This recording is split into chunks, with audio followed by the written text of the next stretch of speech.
Dodge City and in the territory on West, there's just one way to handle the killers and the spoilers, and that's with a U.S. Marshal and the smell of Gunsmoke.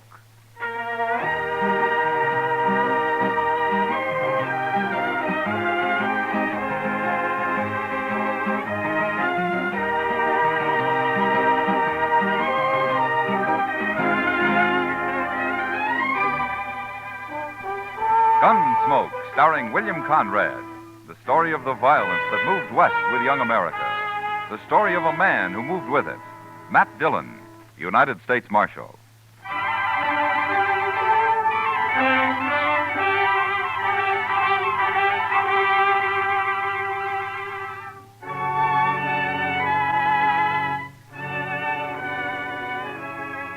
Trouble could start any time in Dodge. But usually it was at night that the men made their play along Front Street, and so ordinarily I was up a good part of the night and did my sleeping in the morning. It was a rare thing for me to be out in the early day, and for some reason it worried Chester. I just don't understand why you couldn't sleep, Mr. Dillon, unless you had the colic or something. I feel fine, Chester. Just got a few things to take care of at the bank, that's all. Yes, I know, but the bank's open all day. You know what they always say, Chester. It's the early bird that catches the worm. Yeah. My ma used to tell us that one about being healthy, wealthy, and wise. She used to root us out of bed every morning at daylight on account of it. It's a good saying. Yeah. I don't know whatever become of my brothers, but I'm sure not living in a very big house. Well, maybe you ought to come in here more often. I got no business with the bank, Mr. Dillon. Well, morning, Mr. Fogg. Morning, Chester. Morning, Mr. Dillon. Morning, Fogg. I'll be over there in a minute as soon as I straighten this stuff out.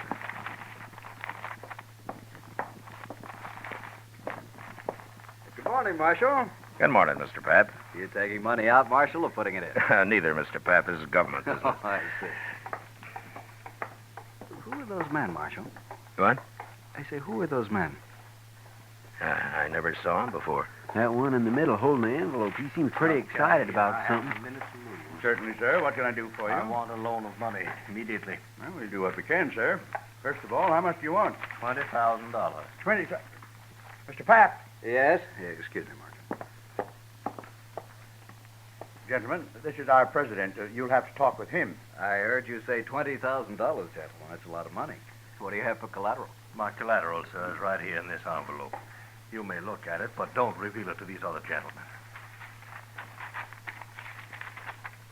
These are playing cards. Don't name them. I'm afraid I don't understand. Well, I've been in a poker game at the Texas Trail all night long. Right now, there's about $40,000 in that pot. There are some good hands out. I've put every cent I have into it already. Now, they've given me just 20 minutes to come up with more money. Well, I certainly wish you luck, sir, but I never heard of You've seen my hand in that envelope. You can lend me the money on that. But surely, sir, you don't expect the bank to enter a gambling game. Now, these gentlemen are also in the game. They came along to see that those cards aren't changed. The other men are watching the table at the Texas Trail. It's all fair and square, I assure you. Well, gentlemen, I'll gladly pay you 10% interest, sir. You've only got 5 minutes left, Hook. Come along, gentlemen. We'll step in the back office. Well, now that's about the craziest thing I ever did here. He must have a pretty good hand, Chester. I know, sir, but you don't think Mr. Pap's going to let him have $20,000 on it? It certainly looks that way. Yeah, there we are. I'll take care of this and we'll get out of here. This is government stuff, Fogg. You know what to do with it. Certainly, Mr. Dillon. Now, let me see.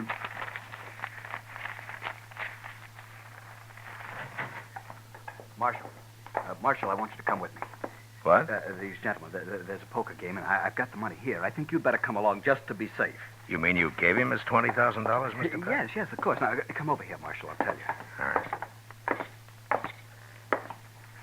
Marshal, that man Hook there has 4 aces and a 10 in his hand. It's a sure thing. Why, the bank stands to make $2,000 on this loan, and it won't take but a few minutes.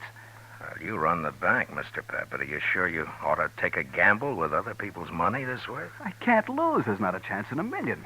But I want you to protect this money till I get it back here. Well, all right. I'll see nobody takes it at the point of a gun if you think that'll help. Good. Now, you come along, men. Hook's only got a few minutes to get back in the game.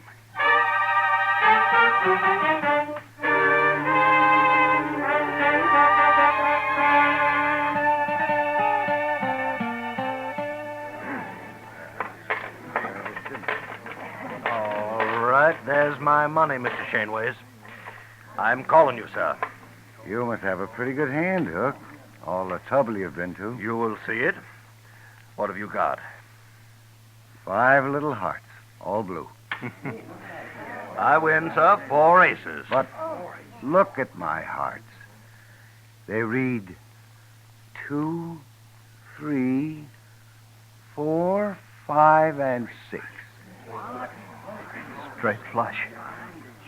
Your aces lose, Hook. Aces. Aces, how could he have a straight flush? Got it dealt right out of the deck, Hook. Right out of the deck. Ah, nice pot. Had enough? But he won. Mr. Pap, sir, I don't know what to say. $20,000. Just like that, $20,000. It's not even my money. Now, Mr. Pap, don't you worry, sir. I only borrowed that money. You'll have it back. You have my word as a Confederate gentleman on that. Hook, please. Hook, I've got to have it back. It's not my money. I have to put it back in the bank. I'll be ruined if people find out You about only this. loaned the money, sir. I lost it. Now, I'll send for it today, sir. I'll wire my agents. They'll have it on the next Santa Fe that leaves St. Louis. No, Hook.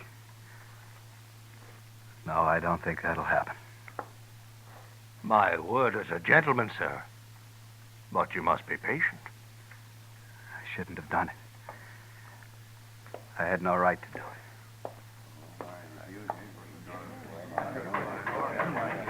Chester, Yes, sir. go tell Doc I want to see him. Yes, Mr. Dillon. All right. Everybody. Now listen to me. All of you. Now, I don't want a word said about this to anyone. The bank's important to Dodge, and this could ruin it. Do you understand? We have no reason to spread. All right, then see to it. Or there'll be trouble for all of you. Well, certainly, Marshal. No reason to spread. We all understand.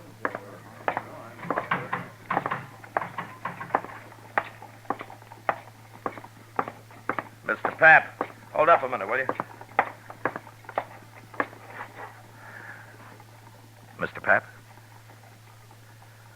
Marshal, I should have listened to you. I'm ruined now. Now, look, Mr. Pap, maybe Hook's got money, I don't know, but if not, we'll figure something out. People will give you time. No. No, they won't. As soon as they hear about this, there won't be any bank. They won't trust it anymore. But they have to. It's the only bank there is. What'll Joanne think? My kids. I can't face it, Marshal. I just can't face it. Now, look, you just go back to the bank and tell the cashier to keep his mouth shut about this. You just got to give it time. Sure, Marshal. I'll go. I'll go.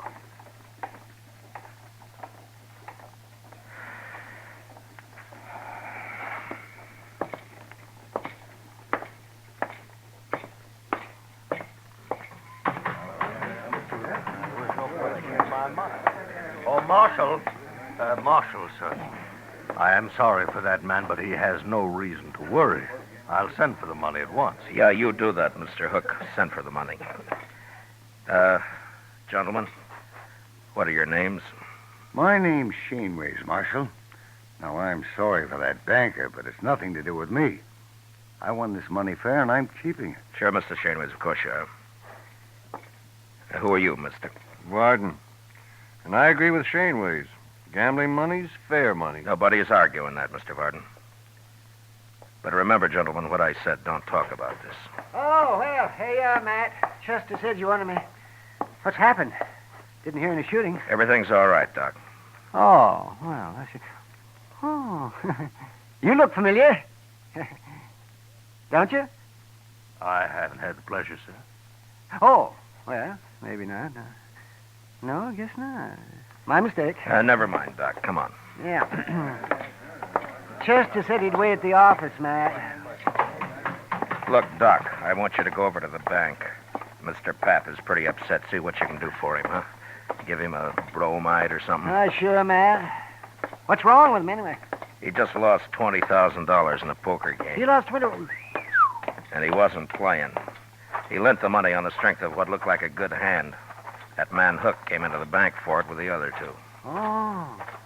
He brought his cards along and raised the loan that way, huh? What? How did you know? Oh, I heard of it once, Matt. It was down in New Orleans. Oh, that was years ago. Well, what happened? Well, the same thing. Fella got the money and he lost it. That's all. You mean it was fixed between him and the others? Oh, sure, it was fixed all right. Well, how did they find out? Well, the fella that borrowed the money got drunk and he talked and they put him in jail, but the others got away clean. Look, Doc, that gray-haired man you thought you recognized, his name's Hook. Are you sure you never saw him before? Oh, a lot of people look familiar at first glance, man. You know how it is. Look, in New Orleans, you didn't know the men who pulled the trick on the bank, did you? Well, people said that they'd come down on the riverboat. I was doctor on the Tennessee Belle then, but I never met them, not to my knowledge anyway. You recall hearing their names? Well, that was a long time ago, Matt. Look, Doc, those three back there may have just pulled the same thing now. Hook looked familiar to you. Maybe he remembers you, too. Well, he just said he'd never met me, Doc, Matt. he could be lying. Oh, well, sure, but I can't place him. I probably never saw him before. Well, go see what you can do for Pap. He's in pretty bad shape. Oh, sure, Matt. Gamblers were always drifting in and out of Dodge. Some of them were crooked, and some, it had been said, were honest. Ordinarily, it didn't matter much one way or the other. Most men could take care of themselves. But now the bank was involved, and the citizens of Dodge had their faith in that bank, as well as their money. I gave it a lot of thought the next hour or so, and finally I had an idea that seemed like a start anyway. I explained it to Chester, and together we went back to the Texas Trail. Shaneways and Varden were idly cutting cards, and Hook was at the bar talking to Kitty. Hello, Matt. Kitty? Chester. Hi, Miss Kitty. Do you know Mr. Hook? This is Marshall Dillon. We met earlier, Why, Kitty. yes, indeed. This morning? I must have smelled trouble, Kitty. I got up early. You're always smelling trouble, Matt. Yeah. Leave your beer, Hook, and come with me. What for? Just do it. Whatever you say, Marshal. Miss Kitty, I'll be back. Yeah, sure. All right, Varden, Shaneways, get up and follow Chester. What? Is this an arrest? Now, what would I be arresting you for, Mr. Shaneways? What? Nothing. You've no reason. That's right. All right, come on, let's go.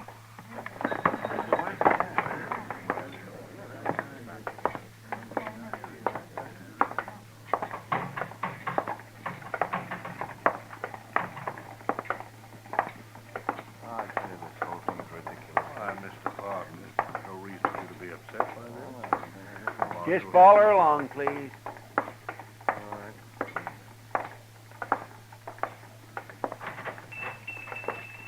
What is the idea of bringing us in here, Marshal? Well, good morning, gentlemen. What can I... Oh, hello, Marshal. Chester. Hello, Lum. Lum, these men want their pictures taken. Oh, no, not me. I don't. I've got plenty of pictures. Can you do it right away, Lum? No, certainly can, Marshal. And, gentlemen, you'll be the very first to stand to form a new drop. The ancient temples of Greece. It'll lend you dignity, power. What's the idea of this, Marshal? Lum's just going to take your pictures, that's all. Oh, Lum, front and side views both, huh? Oh, certainly, Marshal, certainly. And then, gentlemen, if you leave Dodge, any of you, it'll make it a lot easier for the law to find you and bring you back. Wherever you go. This is outrageous. I won't stand Now, just for wait, it. Varden, wait a minute. I agree the Marshal is being a little high-handed, but after all, he must protect himself in his job. But since we've done nothing wrong, we have nothing to fear. Sure. Hook's right, Wolf Varden. I'll go first. Are you ready, Lum? No, right this way, sir. Chester, you stay here and wait for the pictures. Bring them over when they're finished. Yes, sir, Mr. Dillon.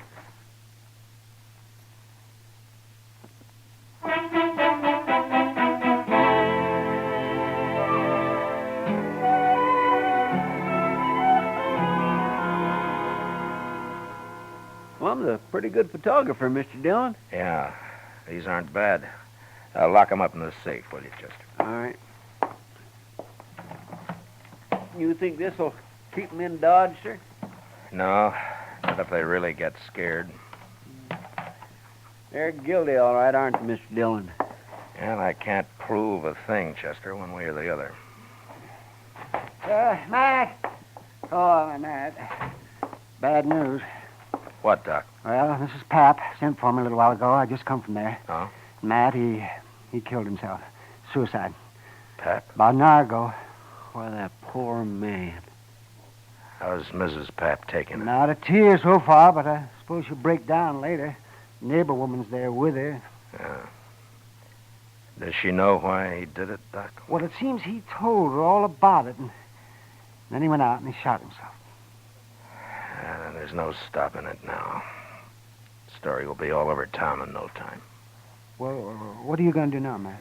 I don't know, Doc. I just don't know.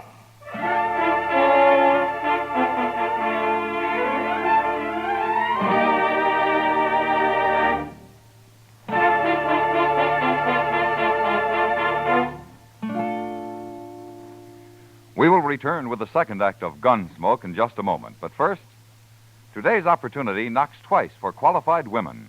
For the younger woman, the career of nursing offers opportunity unlimited. Ask how you can enroll as a student nurse at any hospital at the nurse's registry desk.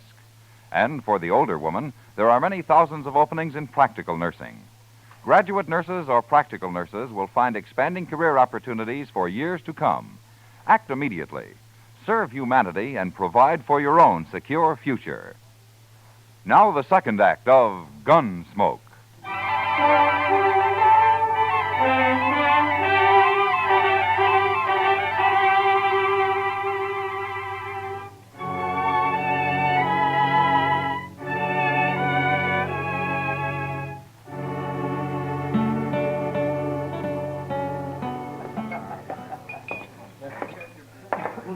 I'll buy you a drink, Kitty. Gosh, I'd like it, Matt, but I just said I'd join Hook over at his table. Well, I'd like to talk to him, too. I'll just sit with you for a few minutes. That's fine with me. I don't know about him, though. Oh, I don't think he'll object. I just have time for a smoke, Mr. Hook. I didn't think you'd mind. Why, no, of course not. You're quite welcome, Marshal. May I buy you a drink? No, thank you. Marshal, I want you to know I sent for that money today, just as I promised. Oh? You're a little late. Late? Mr. Pap shot himself. He did. You mean Mr. Pap, the banker? Yeah. But why, Matt? He would always seem so quiet-like. Maybe Mr. Hook will explain it, Kitty. Well, now, Marshal, you can't hold me responsible in any way at all. I didn't say I could, Hook. But you seem kind of nervous about it. Well, naturally, I'm upset. After all, that man did me a great favor. Yeah, sure. But I don't think the people in Dodge are going to like it much when they find out.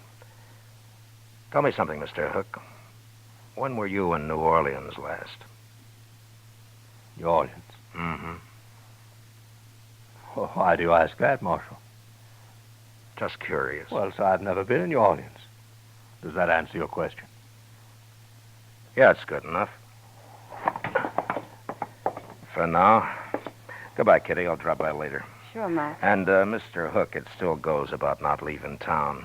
I like it here, Marshal. Yeah. Yeah, you should.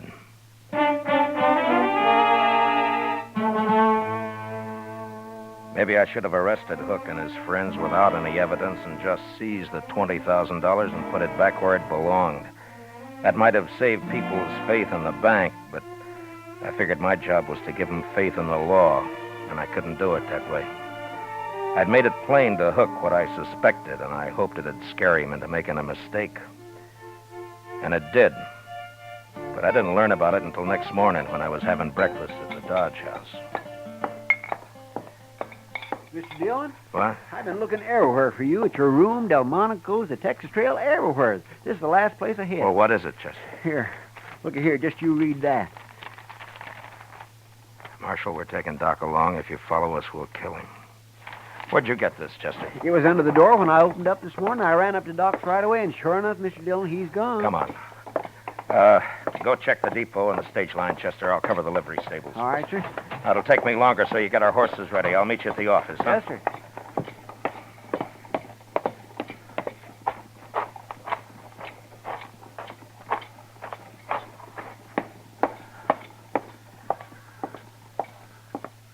Well, it's the marshal. You're out early today. Not early enough, Andy. Yeah? What can I do for I want to know if you rented out any horses last night. you? Well, sure, a few. Why? Did you rent 4 to anybody, 4 in a bunch? Why, yes, I sure did. Be back today, so they said. Who said? Well, strangers to me. Paid me in advance, though. The greenhorn. What time was this, Andy? Oh, it was late. Yeah, it was way after midnight it was. Something wrong? Yeah. Tell me, Andy, what'd they look like? Well, one was an old fellow, gray hair. Didn't give me his name, though. I don't think I got much of a look at the other one. You have any idea which trail they took out of town? I know I don't. One of them said something about St. Louis. But that's not much help, is it? That might be.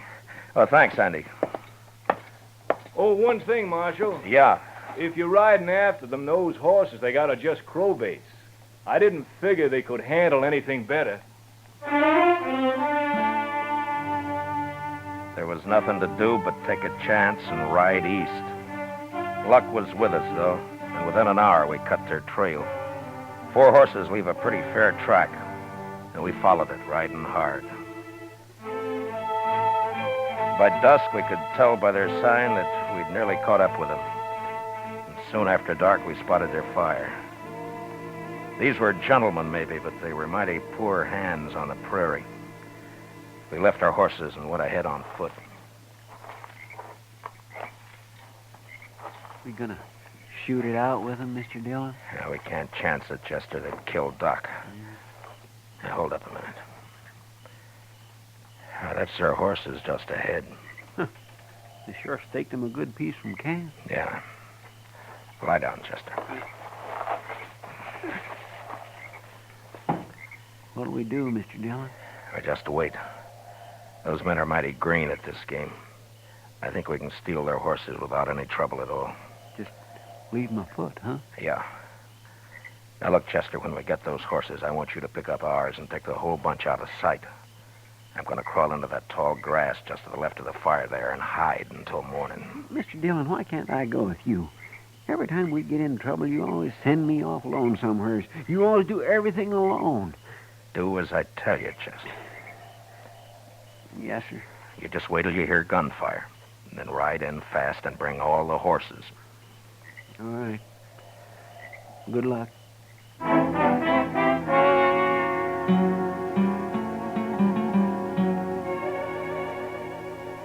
By dawn next morning, I was half burrowed into the ground and covered by blue-stem grass, not more than 30 feet from their camp. I could hear their talk all right, but I couldn't see them unless they were on their feet. Shaneways had already gone out after the horses. Pretty soon he was back. With their ropes, that's what every last one of them. What do we do now? You and Shaneways go after them. I'll stay here and guard Doc. Now, hurry up. We've got to get moving. Come on, Bardner. We'll never find them. I ain't coming. I don't know why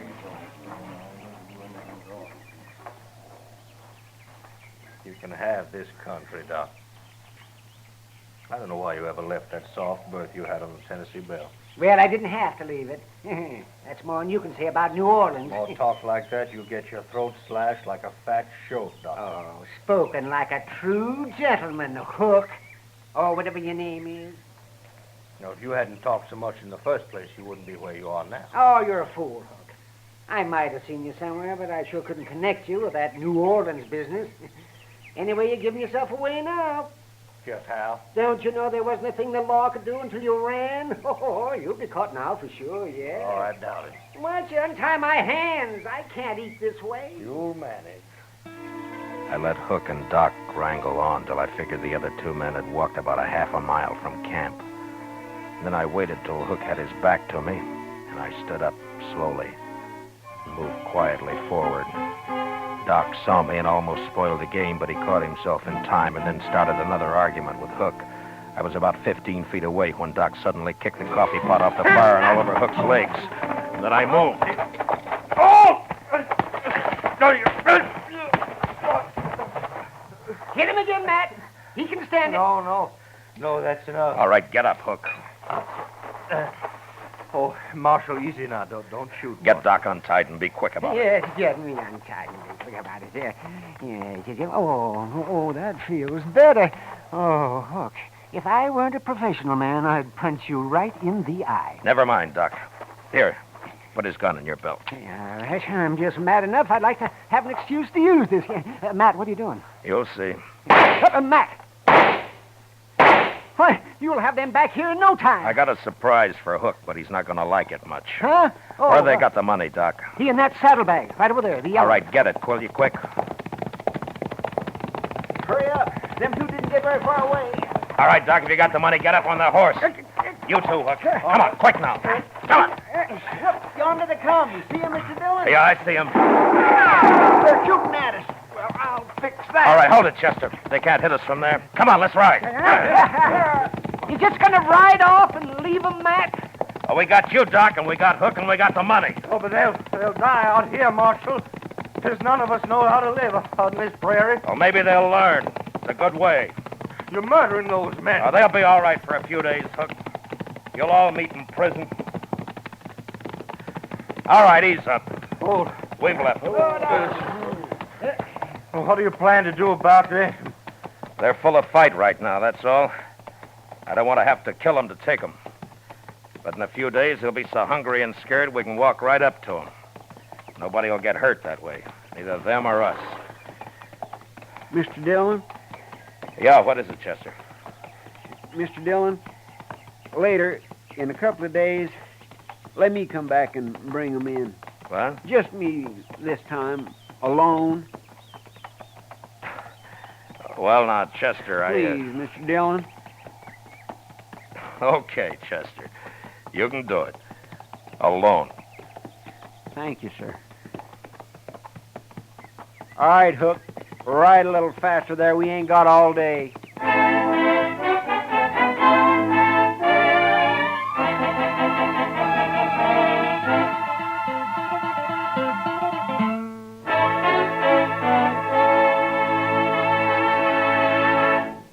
Gunsmoke, under the direction of Norman MacDonald, stars William Conrad as Matt Dillon, U.S. Marshal. Tonight's story was especially written for Gunsmoke by John Meston, with music composed and conducted by Rex Corey. Featured in the cast were Lawrence Dobkin, Harry Bartell, Ralph Moody, James Nusser, Joe Cranston, Paul Dubov, and Peter Leeds. Parley Bear is Chester, Howard McNear is Doc, and Georgia Ellis is Kitty. Gunsmoke is heard by our troops overseas through the facilities of the Armed Forces Radio Service. Join us again next week as Matt Dillon, U.S. Marshal, fights to bring law and order out of the wild violence of the West in Gunsmoke.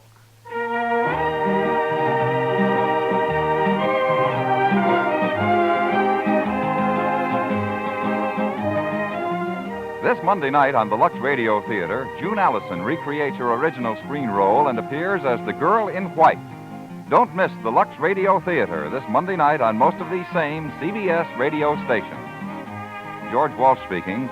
America now wakes up to 3 million clock radios and listens most to the CBS Radio Network.